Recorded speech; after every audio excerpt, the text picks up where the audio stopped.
because he was that terrible. Okay, there's even a story where he called the white settlers after the revolution to negotiate, like because some of them wanted to stay still.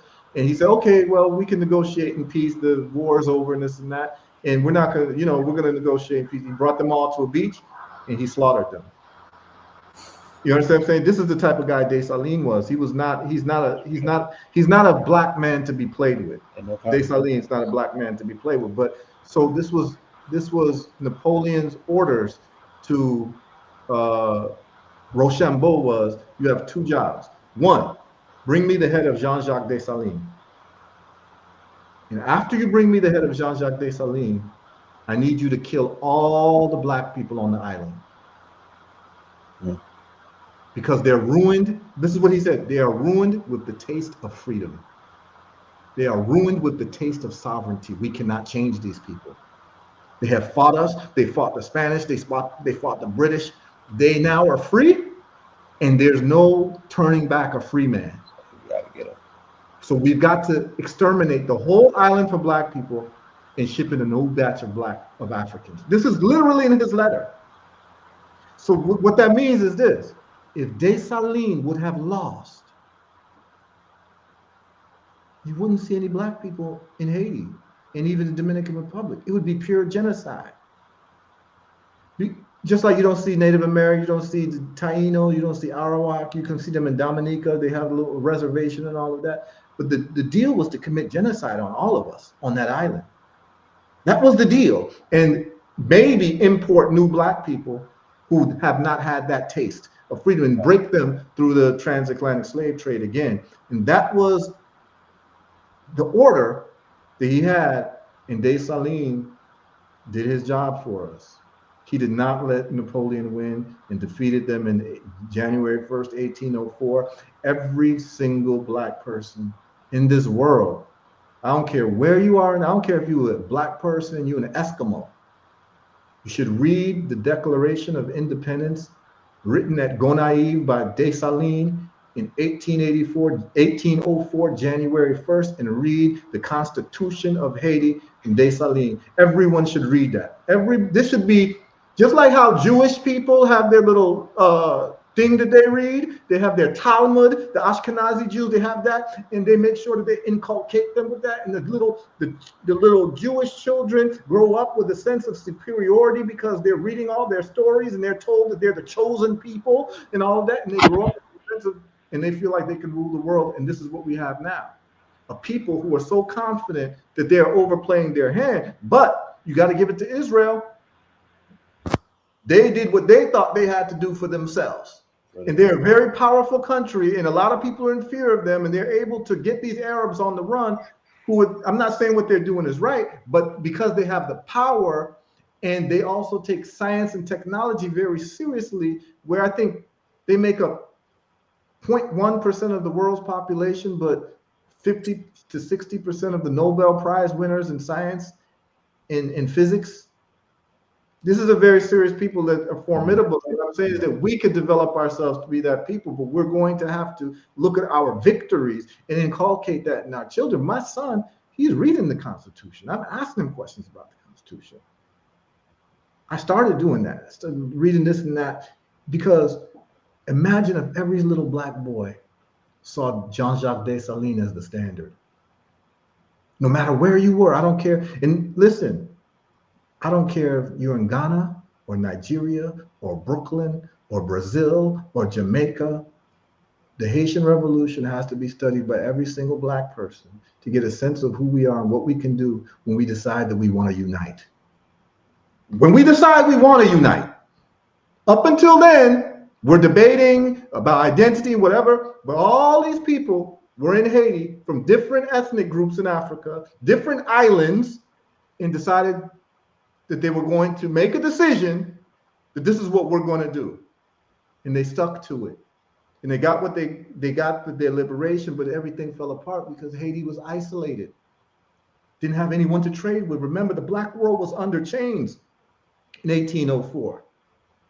We were colonizing Africa. Brazil was messed up. Black folks in America, Africans in America, were under these people's thumb. The Civil War hadn't happened yet. We're having little outbreaks of things. You got Gabriel Prosser doing his, Haitian Revolution thing. You got Denmark Vesey doing his Haitian Revolution thing. You got Nat Turner doing the Haitian Revolution thing. And don't think that they weren't reading the newspapers to find out what was happening to our brothers in Haiti. This was a big inspiration to them. It was a huge inspiration to Gabriel Prosser, huge inspiration to Denmark Vesey, huge inspiration to Nat Turner. We weren't separated like that in our mind. We saw it as a situation that we had to get ourselves out of. In the Haitians having generals and in defeating Napoleon, you don't understand how big of a news that was to defeat Napoleon. Napoleon was running roughshod in Europe. They literally had to unite for the first time in Europe just to get rid of Napoleon. That's how serious he was. Europeans are not united. They're only united to get rid of Napoleon because he was going crazy on them. You understand what I'm saying? So the thing is this, man, is that we unmolested as a people and united are able to do the most historic things that the world has never seen before. We do it in the field of sports. Yes. We've done it in the field of mathematics and science by building the pyramids. We've done it in construction by building the pyramids and the walls of Zimbabwe, of Monomotapa. We've done it by redirecting the flows of the Nile. This is serious engineering. We've done it with different empires. We've done it in terms of warfare. The problem is that we're not focused, and we refuse for some reason to resist the temptation of the low-hanging fruit of division. It's the temptation, and it's there, and you'll see that there's people who will foment it, and you'll see it. Oh, I'm from Brooklyn, you from Queens, and then when you're out of New York, oh, I'm from New York, right? I remember that when I went to college in Boston, right? I went to college in Boston, right?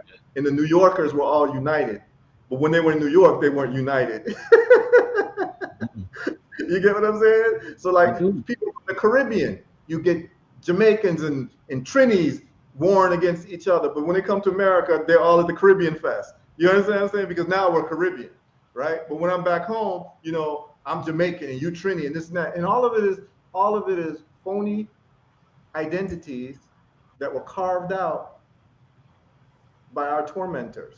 That's why, like I say, I was born in Ghana, but I'll never say I'm Ghanaian. I'm just an African, because they never asked African people to make divisions of Ghana and Nigeria. White folks did that.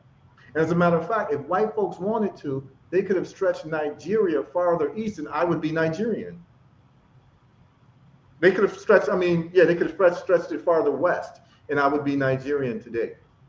So why am I getting an identity that I had no, and feeling proud about it and feeling alienated or alienating another brother that my ancestors had nothing to do with carving up? Like, we had nothing to do with none of these nation states. Nothing to do with it. No one asked us our opinion. No one asked us a vote. Nothing. So that's why I stay the way I stay, and I can travel the Black world freely, and I'm very comfortable. I'm very comfortable amongst the Baifal of Senegal. In Gambia, I'm very comfortable amongst Black Muslims. You know what I'm saying? I'm very comfortable amongst Black Christians. I'm comfortable against, as long as you're dealing with something Black, I'm comfortable. Because I understand that these divisions, so they serve no military purpose, but towards the defeat of us, to have us splintered. So we're just doing what we're doing, man. And, we've ventured into health. We've been doing this for a decade, bro. And we've been able to reverse high blood pressure, diabetes, cancer. And we've been doing it quite casually, like, and documenting it. And people go on the website and see it. We moved into, different aspects of life too, man. But the whole thing is just like what you do with your art and what you do. And I see what you're doing, with the Pope thing that you're doing. And I understand why you're doing what you're doing, because you're talking to people where they're at, right? Yeah. I get it. I know what you're doing. And don't get it. I get it. I know exactly. I know exactly what you're doing and why you're doing it. And the point is this, is that we have to figure out a way, just like the Africans in Haiti had to figure out a way to deal with this issue of not having sovereignty as a people. Because, and I'm going to just stop talking with this, Amos Wilson, one of our great thinkers, he said, socially unconscious men should not be allowed to prosper. Mm. So That. when you look at our communities, who is prospering? The socially unconscious men, because what the socially unconscious men do is that they have no sense of history, they have no sense of caring for the people, or no understanding of Purpose, how all of these things, continuity. yes, exactly, go They together. can't carry it. They Now, create chaos. But can you when repeat that one more time? I he write that. said, socially unconscious men should not be allowed to prosper, right? So you can look at the music industry. Remember when the music industry was, at least the artists were led by socially conscious men, Yes. the Chuck D's, you understand, the X Clans. It created a whole different thing. That's what got me to read the autobiography of Malcolm X at 18. Because I'm Mm. seeing this, I'm seeing this imagery in hip hop as a Right. young kid in Chicago. And I'm like, who's this guy that keep showing in these videos? Malcolm X, who's that? And I start reading his autobiography and it blows my mind and it changes my whole political perspective. Right. But this is what socially conscious men do. But what do socially unconscious men do? They create chaos into the minds of the people. And they're the ones who are allowed to prosper because those who don't want us to be empowered need to pay socially unconscious. And that is the reason why you said no to Whole Foods, because you're a socially conscious man, but they wanted to make you a socially unconscious man and reward you for it. And reward me for it. And reward you for it. And get you lit. I was like, nah, son. Nah, I can't stand by that product if it's not living, not doing it. So, Yeah.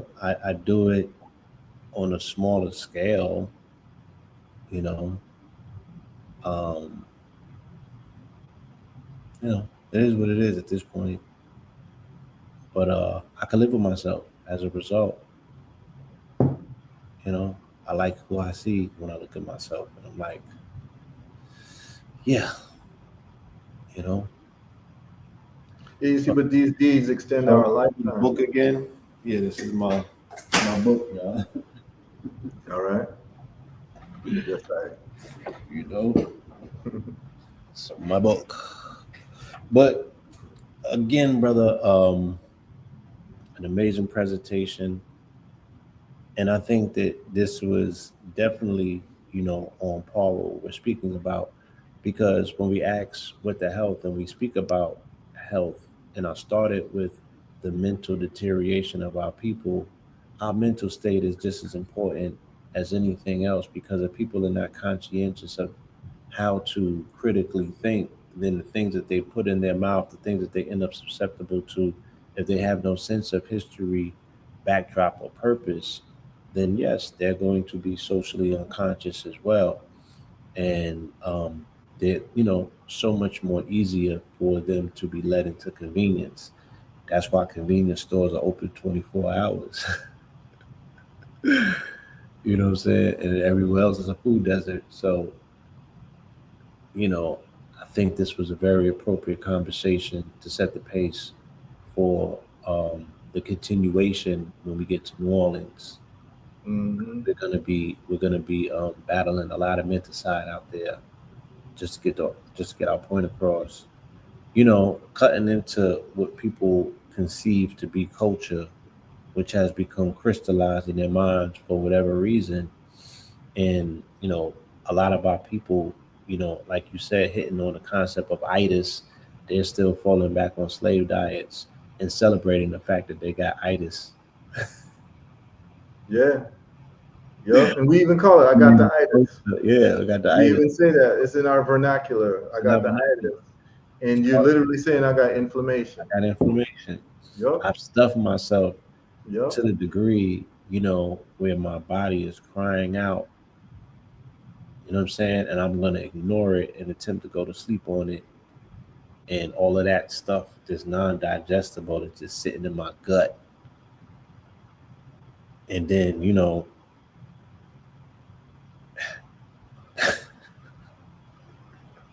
And you got no nutrition in the meantime. You get